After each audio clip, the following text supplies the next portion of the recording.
नमस्कार, पाहूयात विशेष बातमी।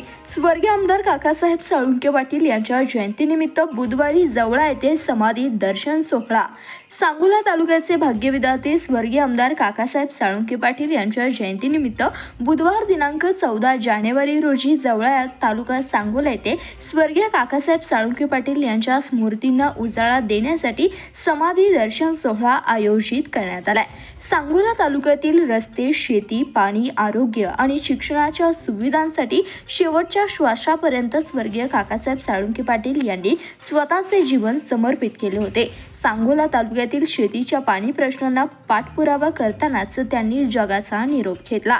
सांगोला तालुक्यातील सर्वसामान्य जनतेसाठी त्यांनी केलेल्या कार्याचे स्मरण तालुक्यातील तरुण पिढीला व्हावी आणि त्यांच्या कार्यापासून तरुणांनी प्रेरणा घेऊन राजकारण आणि समाजकारणात सक्रिय व्हावे, यासाठी जवळा तालुका सांगोला येथे स्वर्गीय काकासाहेब साळुंखे पाटील यांच्या स्मृतीला उजाळा देण्यासाठी समाधी दर्शन सोहळा आयोजित केला आहे। बुधवार दिनांक 14 जानेवारी रोजी सकाळी 10 ते दुपारी 4 पर्यंत नागरिकांना स्वर्गीय काकासाहेबांना अभिवादन करण्यासाठी उपस्थित राहावे असे आवाहन साळुंखे पाटील परिवाराच्या वतीने करण्यात आले।